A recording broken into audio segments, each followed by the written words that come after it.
Gita Dhyanam, we can read together. We're studying the Bhagavad Gita in the mornings. And Gita Dhyanam is meditation on the Gita. It's traditional prayer in Sanskrit, but here we have it in English translation. In the Kirtan book is a single sheet. It's loose. And we can read from that.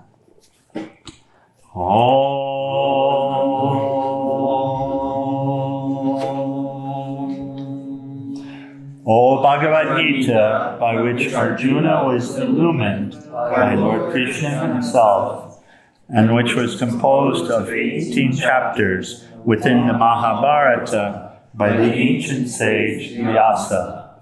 O Divine Mother, destroyer of rebirth, who showers the nectar of oneness upon us.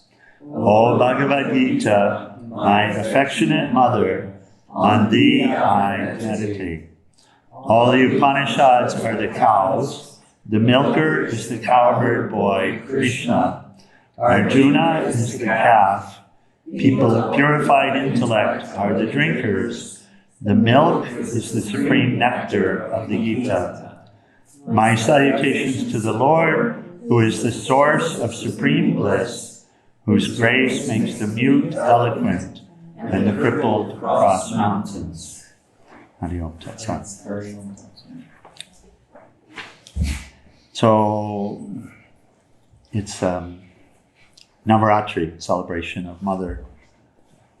And we made a point, we chanted that from the Devi Mahatmyam, the shlokas from Devi Mahatmyam. And then we read them in English. Did you notice, as you read them in English, what was left? What remained? What else? What else is there? Were you paying attention when you were reading? Did you pay attention? Or did you just read? Whenever you read, you must pay attention. Otherwise, why do you read? Just to occupy the mind?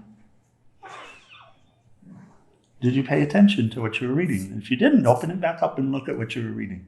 Page 118.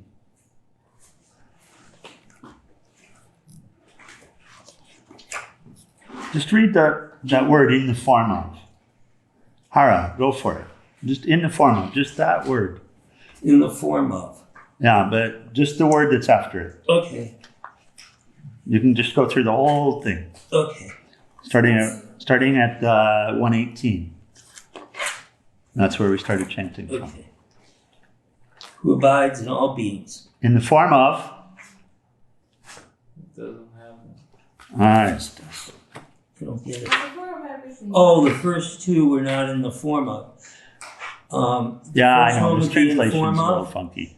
In the form of intelligence, in the form of sleep, in the form of hunger, in the power of reflection, in the form of power, in the form of thirst, in the form of forgiveness, in the form of production, in the form of modesty, in the form of peace, in the form of faith, in the form of luminous beauty, in the form of activity, in the form of memory, in the form of compassion, in the form of contentment, in the form of mother, in the form of delusion. That's it.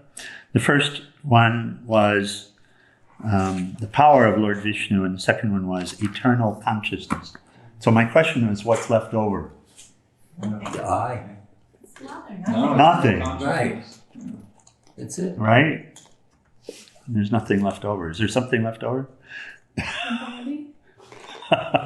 That's it. It's all the attributes.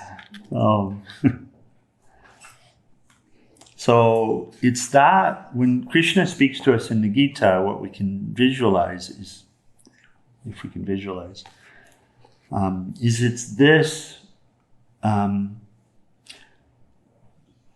underlying this, which is speaking to us, underlying all of these forms, this totality that speaks to us through Krishna.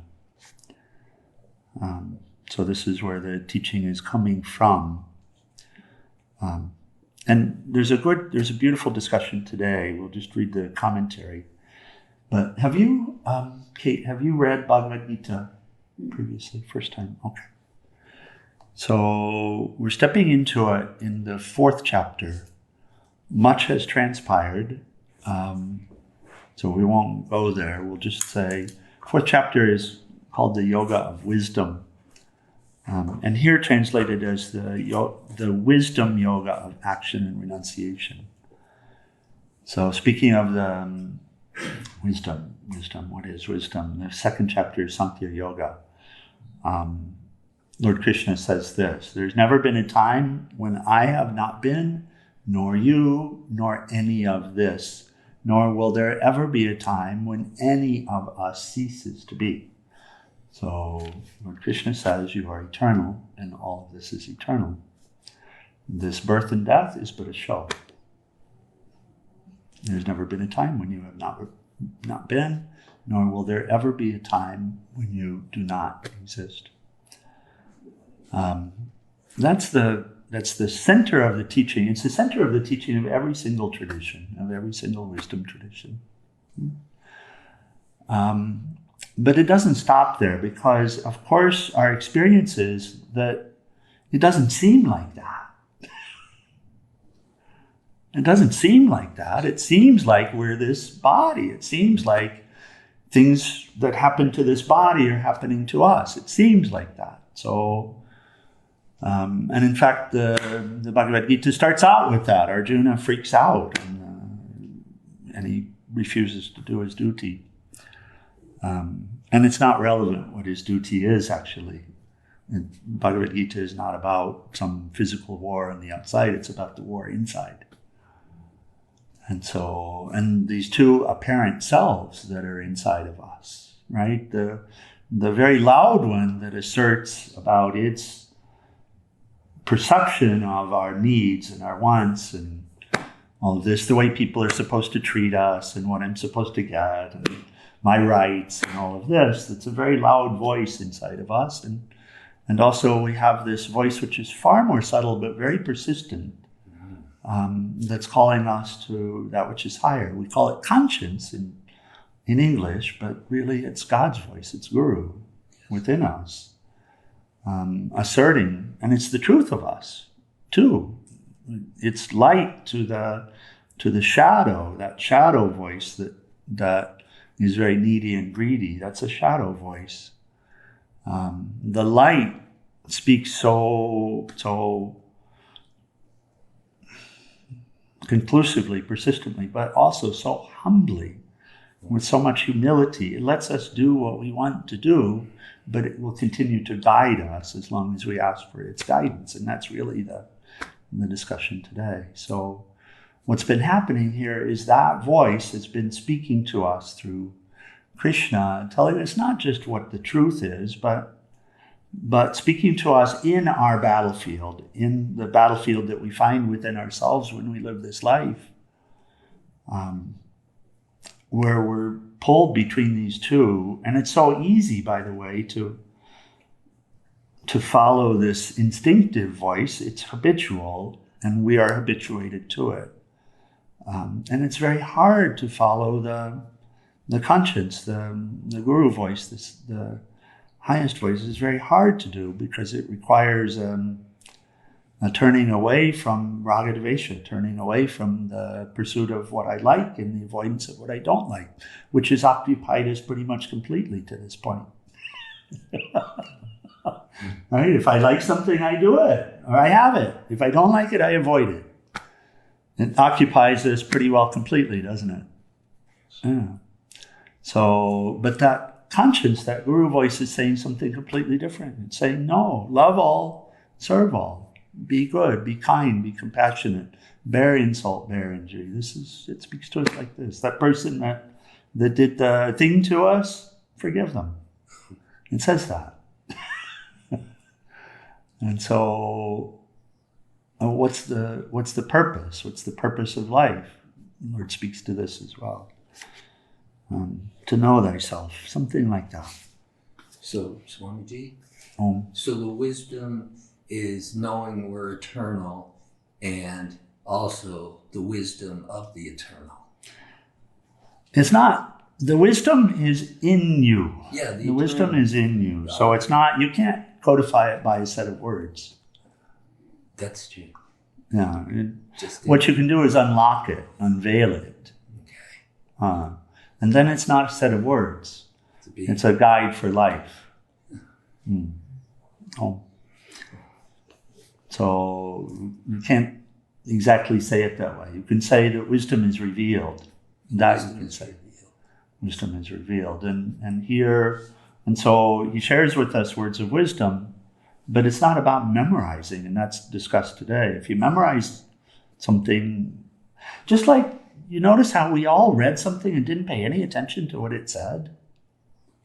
Isn't that something? That's the way we tend to go through life. And it's a living death. We just go through the motions, imagining some happiness that's going to come to us when we check the right box.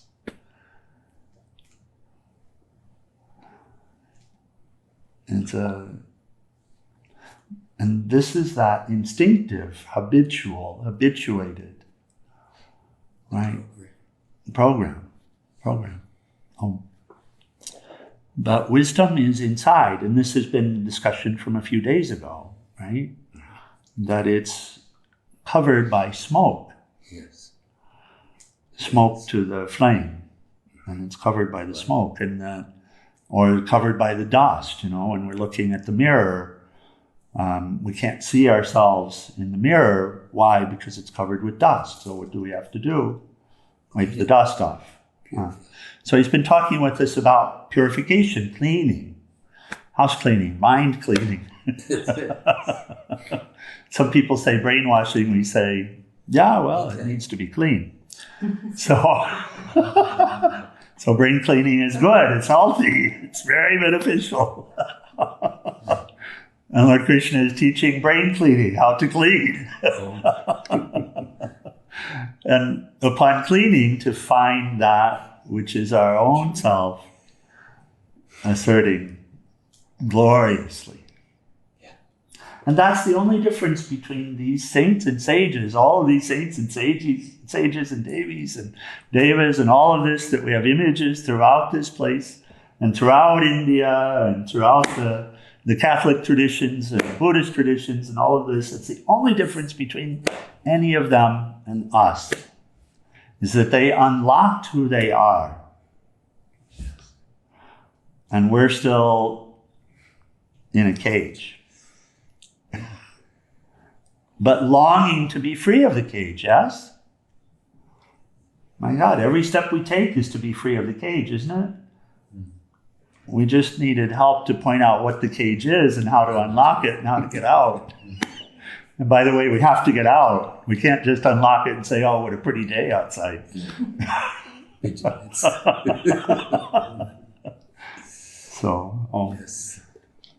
Okay. So we'd spoken through sacrifice yesterday, the different forms of sacrifice. And sacrifice, the word sacrifice has the meaning. The real meaning of the word sacrifice is to make sacred. Sacrifice. Yeah. And then, so Lord Krishna shares this. He says, if you seek, I really like this translation. So we'll read it one more time and then read. But Swami Satchidananda is great. This is a more classical translation. This is Shloka 34. Know that knowledge. So he's speaking of the knowledge of self, which unlocks the cage. Know that knowledge by prostration, by question, and by service. The wise who realize the truth will instruct thee in it. That's where we left yesterday. It just makes me think, that sloka just makes me think of, as a child, Yes. Becoming just so open to check. Yeah. Demonstration, service, question. Yeah, beautiful. Yes, yes, yes. Yes, yes. Always a beginning. Always a beginning. Yeah, it's beautiful. You could do.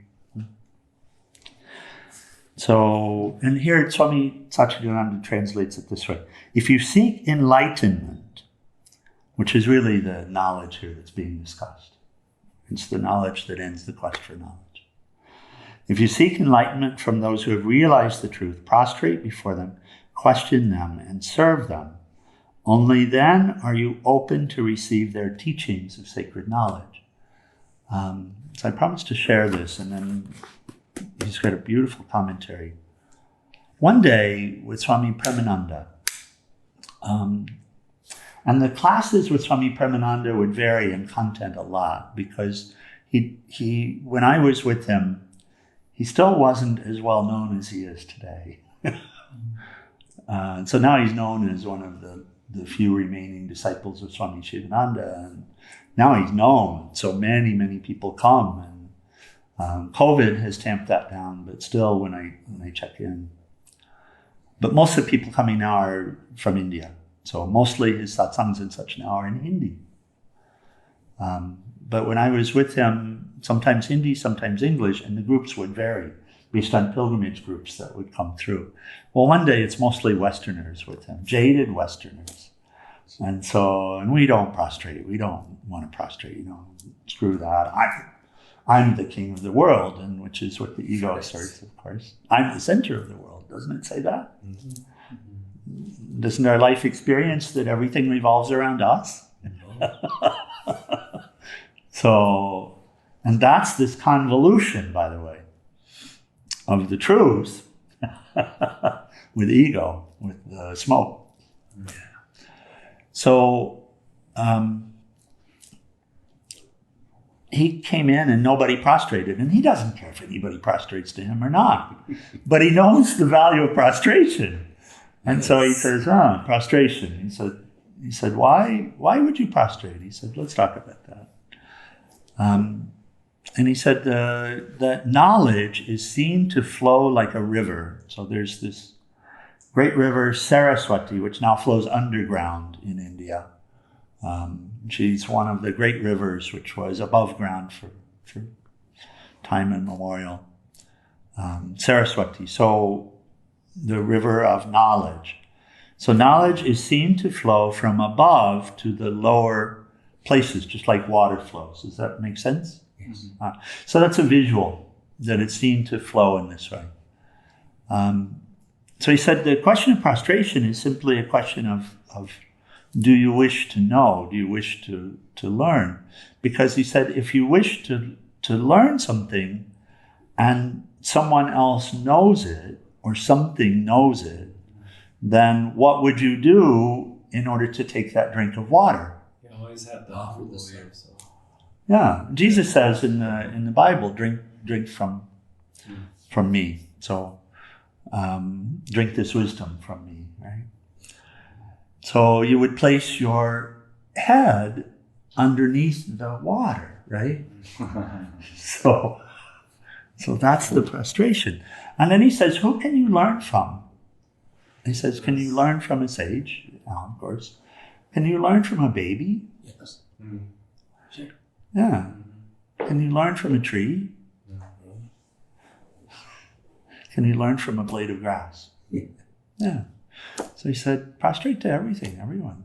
Because the disease that we have more than any is the full cup disease. Yes. Because we're walking around, I know. And then ego tells us that I have to appear to know whether I know or not, because if I don't appear to know, then I'll be considered to be invalid and not valued, and I won't get my rights. And it's a very, very strong voice that says like this. So, and then we'll even have the idea, if I don't know everything, I can know everything. But how do you know? We have to learn, don't we? Yeah. So this was the point he was making. What is that prostration? And you see it, by the way, because we see, all the techniques in order to listen. And starting with have the intent of listening, learning. have the intent of listening and learning. The ego says, I know everything of value, I don't need to learn. But it turns out we don't know anything of value because we don't know where happiness is. Yeah. And all you want is happiness. Mm-hmm. This realization is the greatest realization. Mm. If you recognize that you just want to be happy, and if you also allow yourself to admit to yourself, but I don't know where happiness is. I've tried, right? I tried this, I tried that, I did this job, I did that job, I had this money, we all have successes, right? Yeah. I was successful in this, I was successful in that, and did it do it? No, and after a while, but then ego will continue to hold up, but this other voice in us will allow us to, and guide us, to break away from the ego. to break open, to break, to shatter this falseness that's masquerading as truth, this shadow that's masquerading as the light. Dust. And so, really, if we don't know where happiness is, we don't know anything. It's the truth of the situation. So, and that helps us to empty the cup. And then, the masters will say, seek even from the crazy people, especially the crazy people. Okay. So if you seek enlightenment for those who realize the truth, prostrate before them, question them, and serve them, only then are you open to receive their teachings of sacred knowledge. And here's this beautiful commentary. It says, this shloka shows the qualities of a student. Sri Krishna says, become enlightened by surrendering. By prostrating, you annihilate your ego. And by questioning and service, only then will the wise instruct you in that knowledge. They won't until then. That means you prove yourself to be a qualified seeker by humbling yourself and by asking to get such knowledge. You can't just simply say, could you give me that? In this case, literally cry and beg for it. That's what prostrating means. And not for nothing, questions are required. When you ask a question, you're actually asking it not of a person. You're asking it of the source of knowledge. And if you want to know, then it actually has to be a specific question, and it has to be with the genuine intent to listen, to be aware.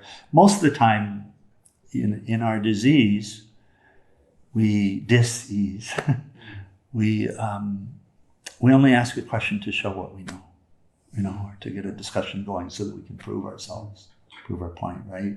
Mm-hmm. What food do you like to eat? So that we can show them how they're wrong. Yeah? So, but here, genuine question, and it's required.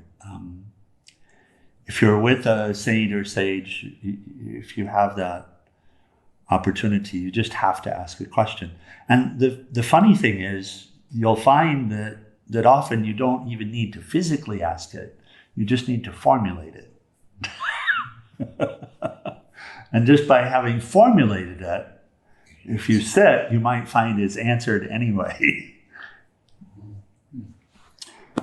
He says, but just because you ask doesn't mean you accept it blindly, and this is important too. If it doesn't suit your intelligence, ask, why is it so? Why this way and not that way? A seeker has every right to question, but with humility. Receiving this knowledge is impossible without the humility. You are the receiver, the teacher is the transmitter. Humility allows you to receive, but after you receive, if you have doubts or if you don't understand something, you have every right to question. A good seeker should question. Right? You should try to understand the concept that's being shared, and if it doesn't resonate, you should absolutely question it. It's also the duty of the teacher to convince the student. If the student isn't convinced, he or she won't be a good student. Right?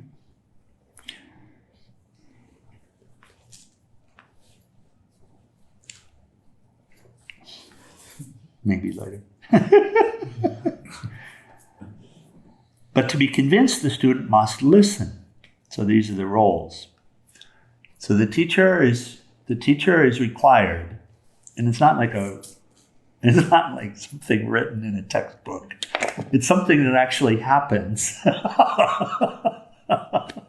The teacher is required to do whatever possible to allay the doubts of the student, not to yell at them and tell them they're wrong and bad, but to actually understand the question that the student is asking and to address it in order to allay the doubts, in order to satisfy the doubts that the student is having.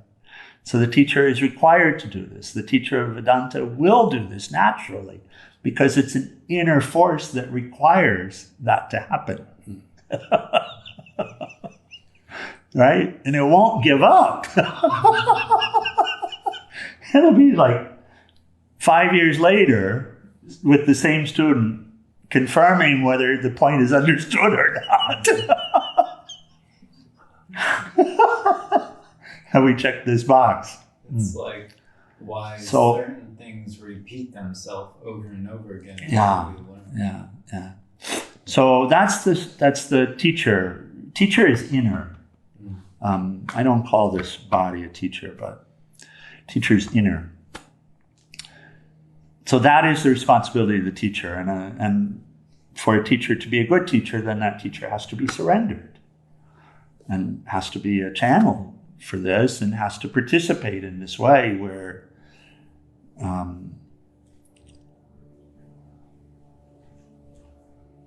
we can't give up.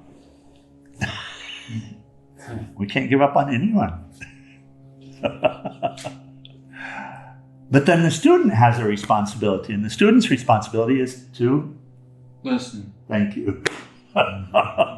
That's the single responsibility of the student. It's to listen. Now, generally speaking, in order to listen well, because of the way the mind works, you need to have a pad of paper, you need to write, all this stuff. If you're really going to listen, you have to get as much of the ego stuff as possible out of the way. But it doesn't mean to believe, it means to allow for. Right? To be open enough to be able to hear and to allow for what's being shared to be true. Correct. From within. To allow for it, and then you work it out. And then you work it out, and then you look at your experience and such. Oh, okay. So you have to be open-minded. So he says, but to be convinced, the student must listen. If you have your previously fixed opinions and then say, come on, convince me, that's the full cup. It's not possible. You just have to be open-minded and receive first. So receive what's being shared. It won't give you any disease, not in and of itself. People sometimes ask questions, and as you answer, they'll be planning to ask another question. They won't even hear the answer. So this is part of the disease, right? And I feel like we all have seen that within ourselves. Mm-hmm.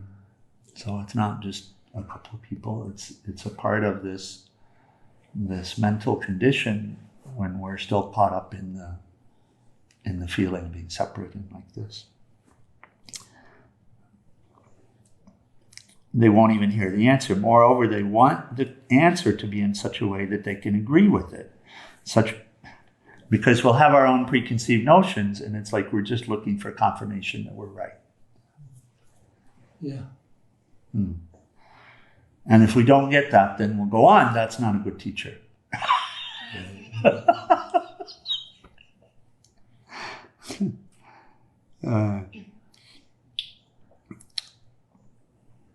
Prostrating doesn't mean that you fall at someone's feet. It's mostly an attitude of humility. You feel that you don't know that much, and you trust that the teacher knows a little more than you. You place yourself below the teacher and you receive. Receiving knowledge is possible only if you can humble yourself. To understand, you have to stand under. That's what Arjuna does. I don't seem to know anything, he says. I've lost my intelligence. I've lost my mind. I don't know what to do. Please direct me. Then Sri Krishna starts talking to him. It's easy to pour something into a mind that has been emptied and says, I'm empty, please pour. Even scientifically, this is so. One beaker is empty or has just a little water in it. Another beaker is full of water.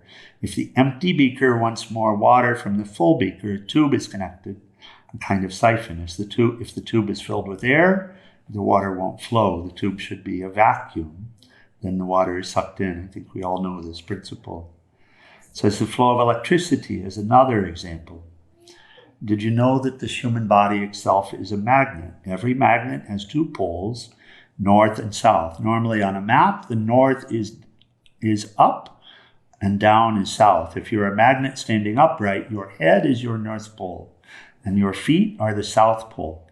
If you have only a little magnetism and there is a powerful magnet close by, where would you go to get some magnetism? Which part of you should rub which part of the big magnet?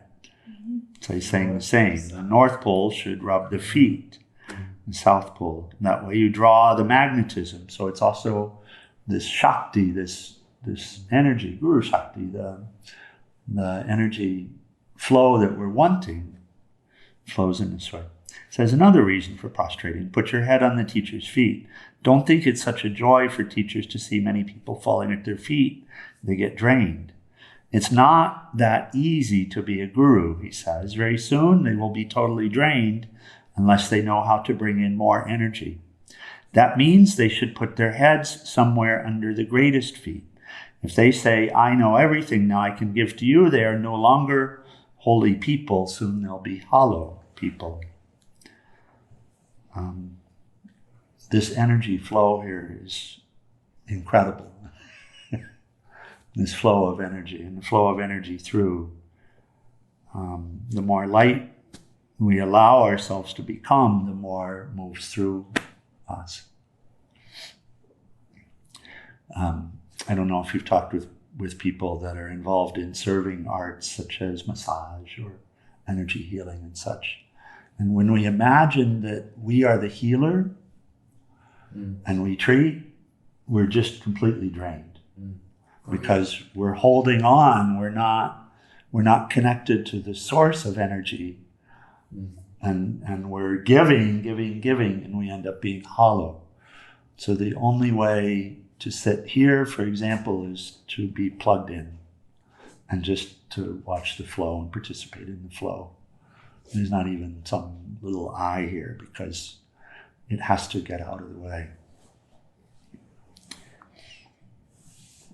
Of course, just prostrating and questioning is not enough. Service is also necessary. Serve your teachers. That means obey them and do what they say. Service is very important. Some students say, I came only to learn. Why should I work for you? I can work anywhere. But by service, you show your obedience and the readiness of your mind to receive. It's just completing the circuit. Mere words are not enough. Physics and chemistry can't be taught just from books. The student has to go into the lab and work. In the case of spiritual knowledge, the lab is the entire world. Wherever you are, the teacher will say, go and wash that toilet. It's karma yoga. In the olden days, when disciples went to gurus, they seldom saw the guru for years. They only saw a few of the senior students. Whether king or peasant, they were simply asked to do some work. Okay, you've come, cut the lawn, gather some grass for the cow, bring some wood for the kitchen, and that's what they would do. Last paragraph, he closes with this. He says, there was a case in the Vedas where a student approached a teacher who said, here is a cow. Go and let her graze. Stay there until the cow multiplies into 100. When there are 100 cows, come to me again. See how long it took. A normal course of study under a teacher was 12 years. You might say that was way back in the bullock cart age. Now we're in the jet age. Can't we learn in 12 minutes? I'm sorry. No, truth is the same always. Actually, you can learn it in 12 minutes if you have the right attitude. An ego will say, I do. But it still takes a long time to rub, scrub, and clean the ego to get the proper receptivity of mind. It's covered with so much mud. To empty this mind and clean it takes a long time. In the disease that we suffer from, we imagine the mind to be a container of knowledge. But in fact, it veils the container of knowledge. Because the knowledge is in the intuitive self. It's not in the mind. The mind is just a computer program. Where's my cell phone? The mind is this. Right? You put something into it. Or someone puts something into it. And then on command, it spits it out. Command is when someone comes into the room, that's a command, and it spits something out. They're an idiot. Something like that. Oh my God, it's so-and-so. They're amazing.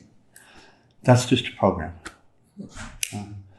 Knowledge, wisdom, real knowledge, esoteric knowledge, real wisdom is being veiled by it. It's in the intuition, in the core, in the center.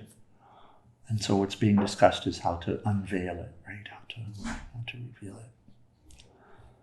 Okay, we should close. Any questions or comments in the discussion?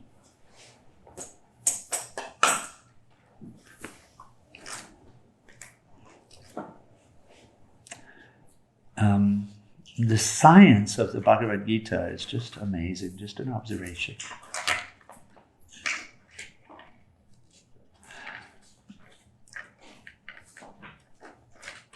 What we tend to get when we read through Bhagavad Gita, any of the texts, but Bhagavad Gita is a great one because it really is the wisdom of the Upanishads condensed in condensed form, in a very practical form. And it's so relevant in this time because we're all on this battlefield. There's so much happening around us and within us. And the science with which it's organized, it's just amazing how this wisdom is shared with us. And of course, as Swamiji said, it's not about believing it. It's about being open, listening, asking questions, really being a participant in it and doing the tests and trying it and like this. But this question that Arjuna didn't physically ask, but Lord Krishna knew was in Arjuna's mind and knew was with us about how to obtain this wisdom that you're talking about. It's such a big question. You were saying about Swamiji, you mentioned the pen and paper. When I listen to you, I'm taking it in without question. And did you mean to use the pen and paper in, like when I read the Geeta or some other scripture at home, I will contemplate and a question will come up, and then the paper is where the answer comes. Yeah. But how do I know that answer? Until right? we're really plugged into the intuitive self, until we're really connected in a way that is integrated, then we still live in our mind. Oh. And so it's one thing to connect in satsanga, but it's another thing to remember it and apply it during the day, to change those habits that need to be changed. And so to be able to take nuggets that resonate with us in satsang and write them down. Yes. And because you look at the way the mind works, we can be in this wonderful place in satsang, but then someone says boo to us after satsang, and anger arises. Or there's some great injustice happening and you turn on the news and you hear about that and all of a sudden Oh. So if something's important, then the mind will forget it, because that's the nature of the mind. That's what the mind does. If something's not important, it will remember it. It's a veil. It has to be cracked open. It wants to be converted. It wants to be made to be a servant instead of a master. And it wants to serve that intuition, which is us. Higher self. Which is us. So we can say, I want it to be my servant. But which me do I want it to serve? I want it to serve the light, which is me. And so whatever helps us to fight these battles during the day, but the things that are important, that resonate with us, it's really helpful to keep them with us. So yeah, you should have a pen and paper. Yeah, you should write. You should have, not everything. I mean, that's crazy. Then you're just being a tape recorder. Right. Yeah. But the things that resonate with you, that are important, that you say, yeah, I'm going to apply that today. Awesome. Because it's grist for reflection also, isn't it? Yes. Yeah. I figured when I knew that I didn't know anything, that was so helpful, because empty cup. It wasn't completely empty, because there were things I was holding on to very deeply, very subtly, that were still veiling. But generally speaking, I could look at it and say, I need to let that go too. But there's so much in yoga, there's so much that's shared with us in terms of techniques and tools and approaches and all of this. So much that's being shared with us. So I figured, let's engage in as much of it as we possibly can. Let's do our absolute best. So many tools, let's use all the tools. Swami Shivananda himself, in his 7 years of sadhana, is such a beautiful embodiment of that. If you add up his daily sadhana, and he gives the prescription, It's incredible. it's more than 24 hours a day. What you finally realize is, okay, he was doing some of these things at the same time. But like everything. So yes, it's great to tune in. And yes, we need to listen with the heart. We also want to use the tools that are available to us.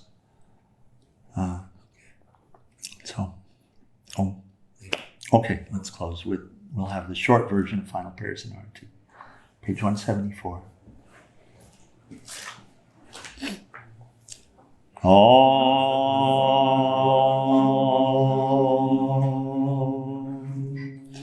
Om Trayambakam Yajamahe Sugandhim Pushtivarnam Vairukmeva Bandhanan Mritor Mukshiyamam Mritat Om Trayambakam Yajamahe Sugandhim Pushtivarnam Vairukmeva Bandhanan Mritor Mukshiyamam Mritat Om Trayambakam Yajamahe Sugandhim Pushtivarnam Vairukmeva Bandhanan Mritor Mukshiyamam Mritat Om Shanti Shanti Shanti. O adorable Lord of mercy and love, let us abide in thee forever and ever. Humble Satguru Shivananda Maharaj Ki Jai, and for all of the saints and sages of all traditions. Jai. Let's stand for Arati.